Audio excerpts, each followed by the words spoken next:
Está começando mais um Direito Desportivo em Debate, programa produzido pelo Instituto Ibero-Americano de Direito Desportivo em parceria com a Federal Concursos. Hoje nós estamos recebendo aqui o Guilherme França Reis, que é agente de futebol, futebol manager, tá aqui, hein? Coisa bonita, hein? É. Que exerce a sua atividade lá na Rússia e desde a época que era a União Soviética, Exato. né? Bom, então muito obrigado por você vir ao nosso programa nessa sua curta passagem aqui pelo Brasil, né? Eu é que agradeço. Muito bem, então, o Guilherme, você é agente de futebol, eu queria que você falasse um pouquinho como você começou a exercer essa atividade. Primeiro, você está na Rússia após queda do Muro de Berlim ou já estava antes? Eu fui para a Rússia em 1980 fazer faculdade. Eu ganhei uma bolsa de estudo. Qual curso? Engenharia mecânica. Engenharia mecânica. Depois de 6 anos eu voltei. Não consegui me readaptar ao Brasil. Não gostou mais do capitalismo? Não, na realidade, a minha vida intelectual foi formada lá. Então eu sentia muita falta disso. E sempre quis voltar. Quando apareceu a primeira oportunidade, eu fui representando uma firma de calçados do sul do Brasil, de Novo Hamburgo. Isso ainda era União Soviética? Não, já era a Rússia. Já era a Rússia. Quando eu fui para lá, era a União Soviética. E a vida foi me levando para o futebol. Como a gente é em 200 milhões, você acaba virando ponto de referência para os russos. Foi isso que aconteceu, mais ou menos. Bom, e antes de entrar na parte aqui do esporte, e qual foi a grande diferença que você sentiu, já que você viveu na Rússia comunista e agora exerce sua atividade na Rússia democrática? Como é que se deu isso, essa passagem? Foi muito... Traumática? Para a Rússia foi muito traumática, é. Mas uma coisa a gente tem que considerar, que no governo do Yeltsin ele conseguiu fazer toda essa transformação sem dar um tiro. Mas isso o foi povo uma coisa... russo, ele é agora muito tranquilo, né? Ele é pacífico, né? Acho que Não acho, não. Não, verdade? Não. Ele é muito dominador. Ainda. Ele ficou numa situação meia ímpar, né? Quando estava precisando de dinheiro. Agora que eles conseguiram botar a economia deles de pé de novo, eles estão... Como a gente diz aqui, colocando as asinhas de fora. Até as próprias pessoas das ex-repúblicas têm muita dificuldade de voltar à Rússia. Então eles estão bem nacionalistas agora. Muito bem, feito esse histórico aí, que era uma curiosidade minha. E como empresário, você falou que a vida te levou como? Te levou de que forma? Como é que você acabou caindo no futebol, já que você fez engenharia? Voltou para exercer a atividade de engenheiro lá? Não, na realidade eu peguei uma representação aqui da fábrica de calçados. Você falou, E aí foi para lá. Fui para lá, e aí no meio empresarial a gente acaba conhecendo gente que, além de ter a própria atividade comercial, ele investe em futebol. E aí foi que o primeiro time que eu trabalhei lá foi o Arsenal de Tula, onde nós levamos 9 jogadores brasileiros. Entre eles o Tonhão, que jogou no Palmeiras, o Eliel, que jogou no São Paulo, o Carlos, que jogou no Inter de Porto Alegre, o Andradina, que jogou no Americana aqui, o Robson, que jogava no Corinthians. Então a gente fez um time brasileiro lá, era a segunda divisão naquela época. Esse foi o primeiro time que você trabalhou? Exato. Aí como é que você fez isso? Te pediram para você vir ao Brasil e levar jogadores? Aquela velha história, você conhece fulano de tal, é aquele jogador, o que você acha, o que você não acha? Você pode contatar com ele, você acha que você consegue?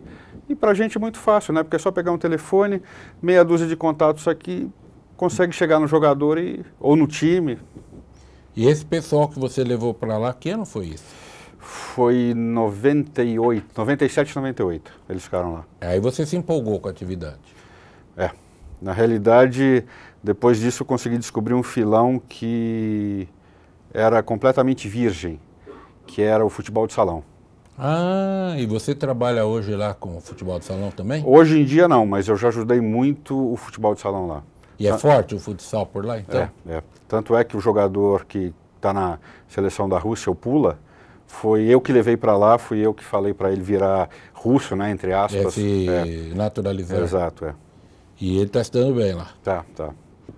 E o futsal lá, o futebol de salão, tem muito apelo popular? Ginásios lotados? Não. Ah, então por que investem tanto? É porque são clubes, né? Vamos supor que nem os clubes grandes aqui, os clubes de camisa, e eles precisam ter voleibol, futebol de salão, basquete. Por esse motivo. É. Porque na Espanha, por exemplo, o futebol de salão é forte, Muito forte, é. O Barcelona tem um timaço lá com vários brasileiros. Que foi campeão da Liga UEFA agora. E você tem o quê? Um escritório lá, outro aqui? Como é que é essa sua... Não, o meu contato é sempre pessoal. É sempre as pessoas que precisam me contactar sabem o meu e-mail, sabem o meu Skype. Então você trabalha na sua casa? Exatamente. Você não tem lá um escritório para atender pessoas? Não, na realidade eu acho que eu trabalho mais dentro do avião do que em casa. Ah, é mesmo? É. Fica Moscou, São Paulo, São Paulo, ponte Moscou, aéreazinha aí? Não, agora ainda tem Kazan, né? Que eu estou trabalhando no time do Rubim Kazan. Rubim Kazan. E o que você faz exatamente lá no clube? Eles me chamaram inicialmente para fazer um projeto, eles têm um projeto de fazer uma escolinha de futebol onde eles querem levar jogadores brasileiros e treinadores brasileiros. Fora isso, o Rubim Kazan tem um jogador que se chama Carlos Eduardo, jogou até na seleção brasileira, que ele foi operado e o presidente do clube pediu para eu acompanhar todo o processo de recuperação dele. E terceiro lugar é descobrir novos talentos para o Rubim Kazan na área Brasil. Tá. Então, e você fica quanto tempo aqui no Brasil quando você vem? Por exemplo, agora, você ficou quantos meses? Eu já estou há 2 meses aqui. Mas eu vim 2 meses por causa do Carlos Eduardo. Eu tenho que fazer todo o acompanhamento. Eu vou no médico toda semana lá em Porto Alegre, converso com o médico, vejo o treinamento dele, falo com os fisioterapeutas. Então a gente tem todo o acompanhamento. Mas geralmente quando vem é para ficar 1 semana, 10 dias. E todo o teu trabalho, então, a grande parte é desenvolvida lá. Exatamente. Mas você vem aqui para buscar, você falou talentos, descobrir talentos, mas quando 1 semana, 10 dias não dá. Você tem pessoas trabalhando para você aqui? Tem toda uma equipe lá em Rubim que trabalha pesquisando jogadores. Aí você vem aqui, mas... Já com alvo concreto. Rapaz, é mesmo? Puxa vida, e idade dos jogadores, assim, que eles levam? Eles querem já jogadores consagrados ou leva garotada? Na maioria, hoje em dia, eles estão investindo muito em atletas jovens. Que idade, mais ou menos? Desde a época que o CSKA começou a trazer jogador, na faixa de 20, 22, máximo 24 anos. Olha que interessante, rapaz. E é fácil, o sujeito vai para lá, quando se fala, jogar ali no Rubim Kazan. Aí fala onde é que é, perto de Osasco, não, você fala, é lá perto de Moscou. O complicado é o frio, né? Todo mundo sabe. Mas existe sempre um lado bom, que é a parte financeira. Que o atleta pode, além dele ter um salário, sei lá, 5, 6 vezes acima do que ele ganha aqui, na Rússia se pratica o bicho, ou seja... Como era antigo. Ainda no Brasil, mas ela deve ser alto, né? Lá,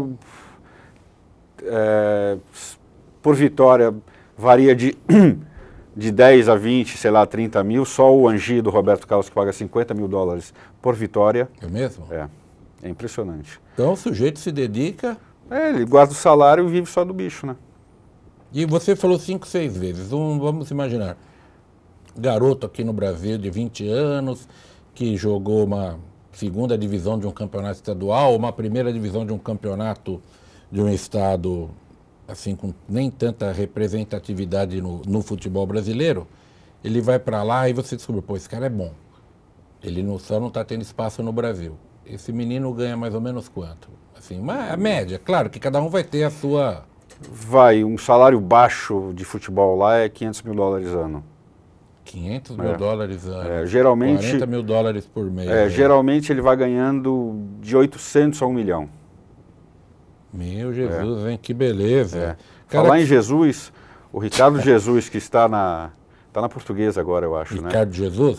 Não sei. Estava na Ponte Preta, veio para a Portuguesa agora. Ele é jogador do CSKA. Ele ganha, eu acho que 60% do salário dele. Falando em Jesus, eu falei, nossa, o que vai acontecer aqui? Será que Jesus jogou lá no Rubim Kazan? Ganhando quanto?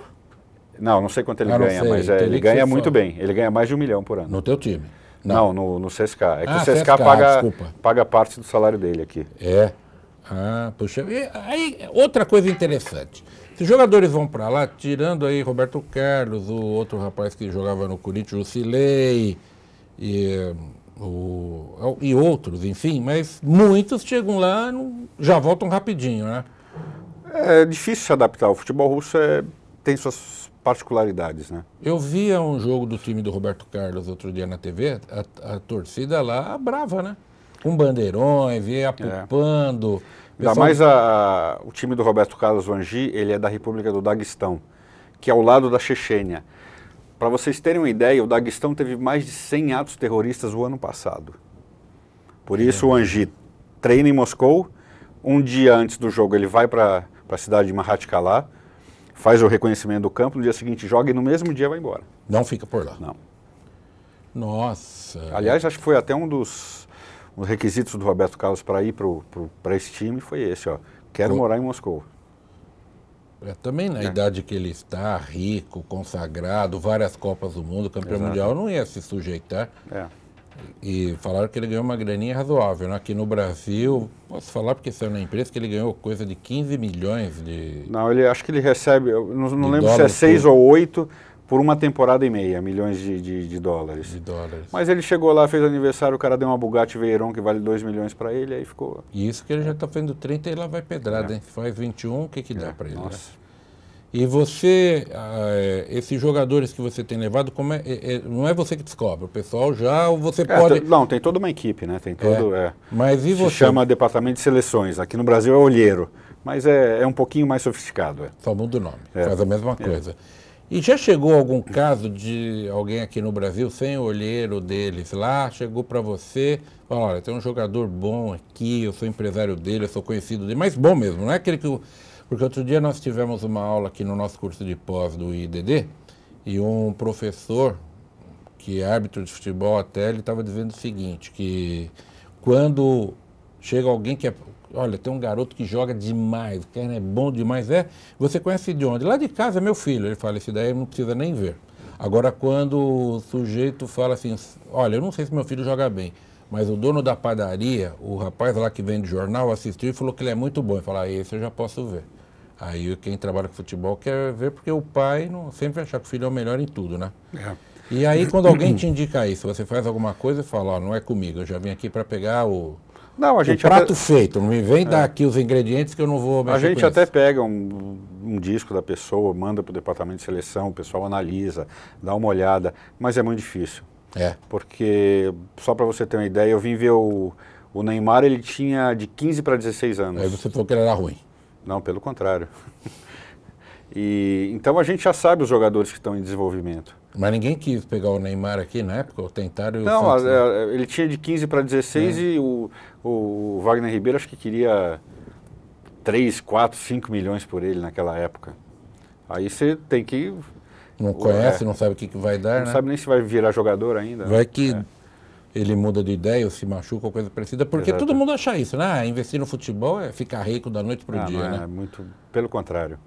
Esses empresários que investem em jogador, eles têm mais de 100 jogadores. Eles têm que pagar aluguel, sustentar a família do jogador, comprar tem que pagar celular. Porque outro dia veio um colega seu, agente, que tem escritório em Dubai, o Pedro Panzelli. Ele disse uma coisa interessante, mas essa coisa interessante, só vou contar depois do intervalo, que já estou me dando sinal aqui que o tempo estourou. Eu vou para o intervalo e volto daqui a pouco falando aqui com o Guilherme França Reis sobre como é essa história do futebol e a agenda do futebol lá na Rússia. Rapidinho, não sai daí, por favor.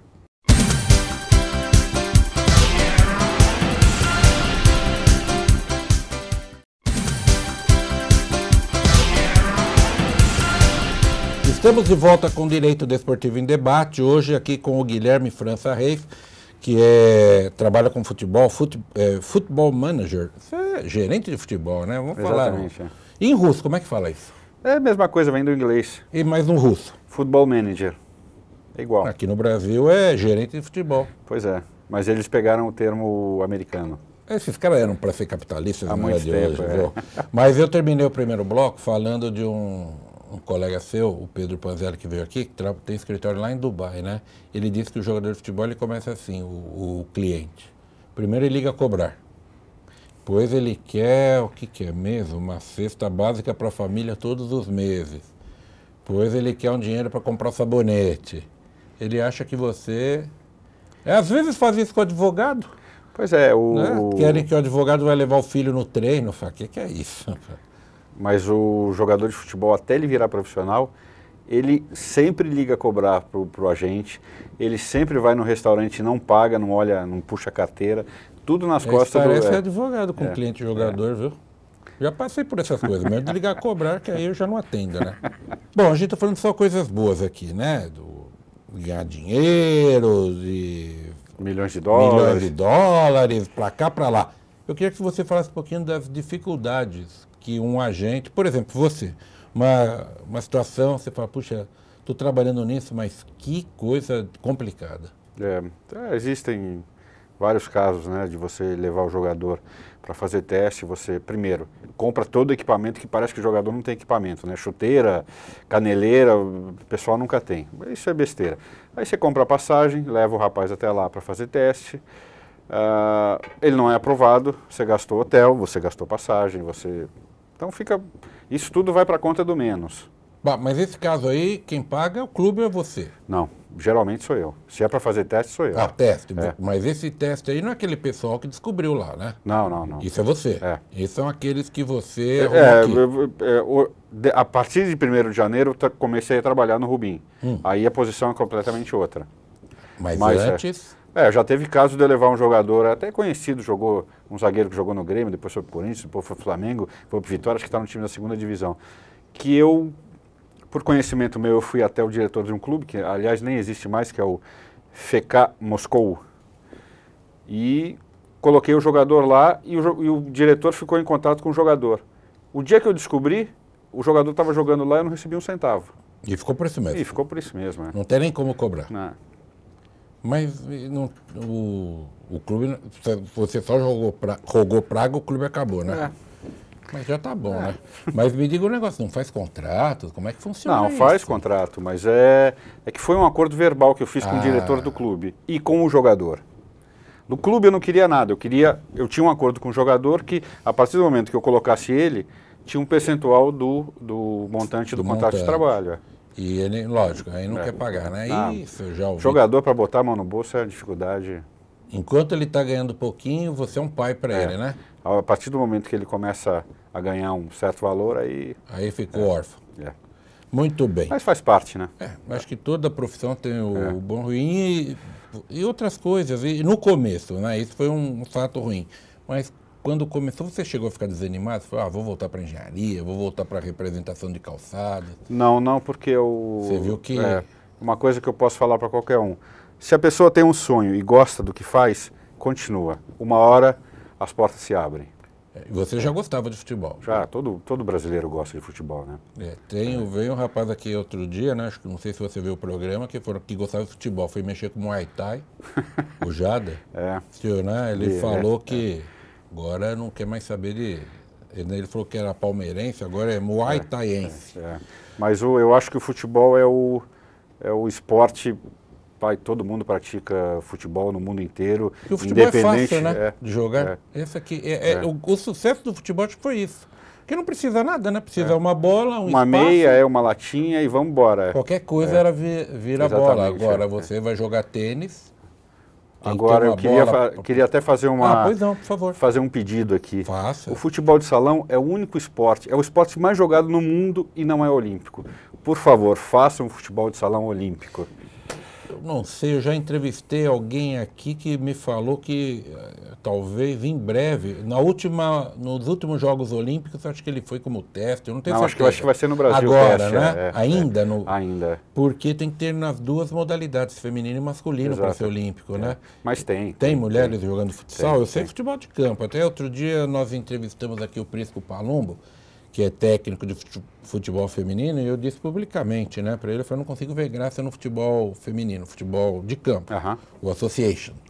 Agora, eu nunca vi futsal com mulher, mas deve talvez ser um pouco mais interessante porque o espaço é menor. Exato, Deve ser... O futebol de salão em si ele é um jogo mais agitado, né? É muito mais rápido, porque exige como a gente diz no futebol, cabeça de bagre, que zera a bola, né, como no papo do boleiro, que joga para longe, isso dá para jogar futebol de campo. Agora o salão, se não tiver uma habilidade, acontece igual a mim na adolescência, vai jogar no gol.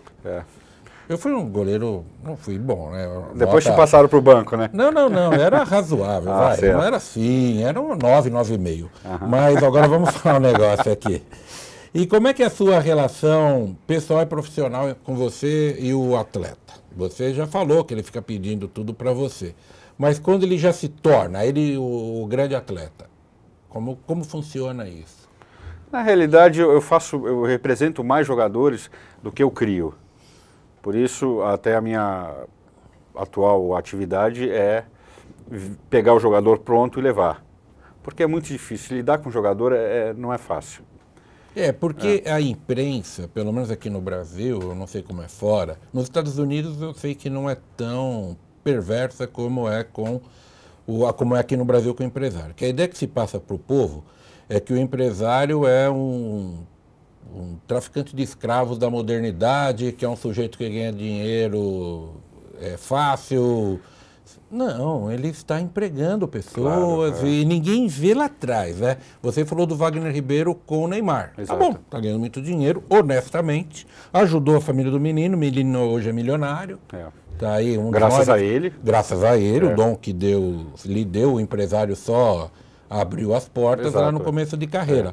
Mas ele não tem só o Neymar, ele tinha tem muito. O Zé dos Grudes, o Antoninho das Couves, que não deram em nada. Para sair um Neymar, eu calculo que pelo menos uns 1000 jogadores passaram pela mão dele para ele surgir o Neymar. E ele tem muita sorte, né? Porque a escolinha de futebol do Santos é muito boa. Teve já o Robinho. Exato.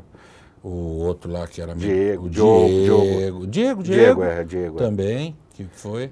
Eles têm uma escolinha, eles têm uma estrutura muito boa. Mas aí que está, né? O que tem de errado? Eu não consigo entender porque não posso generalizar, parte da imprensa esportiva, e aqui eu fico tranquilo que eu sou cronista esportivo também. Certo. Então, estou falando de uma profissão, de uma atividade que eu exerço.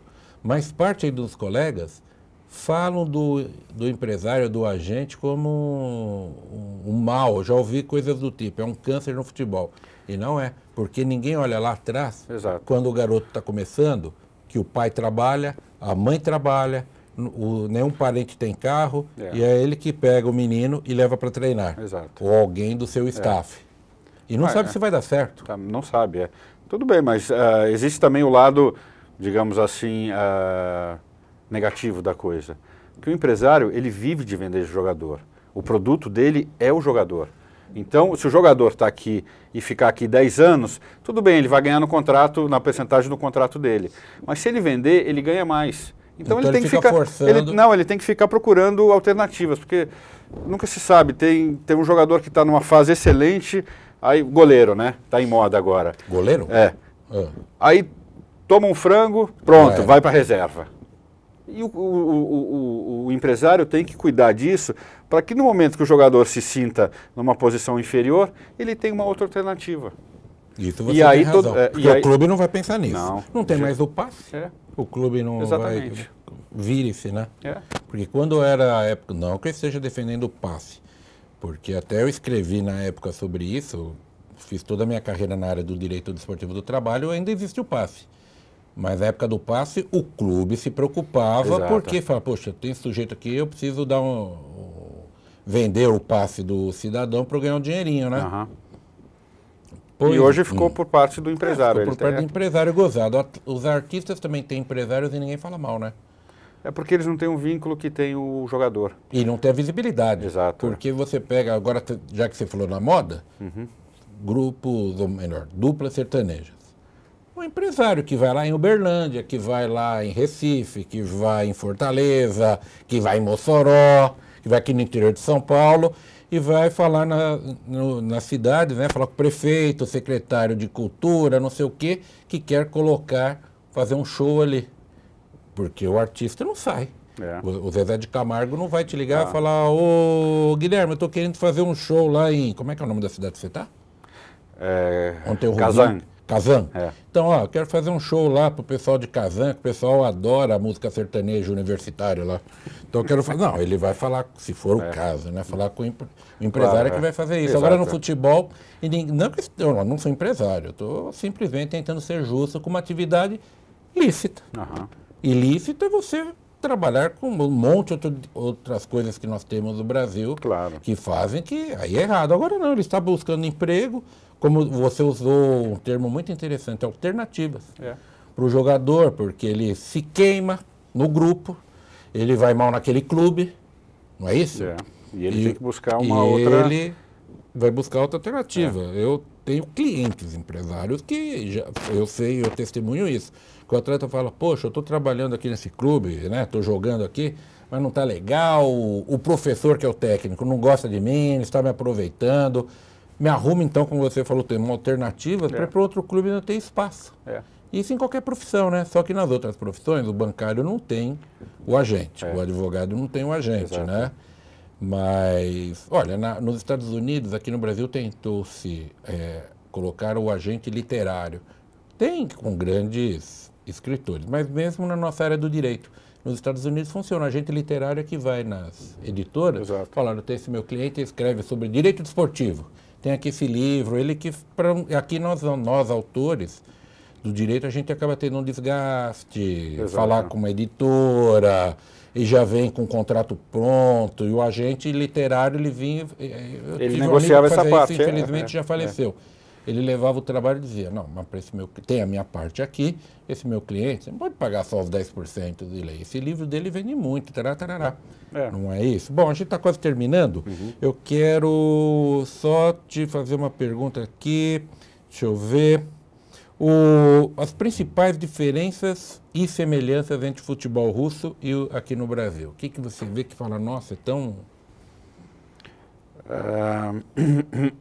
eu acho que a gente podia passar para outra pergunta. Não, mas não, imagina, então agora eu não saio dessa.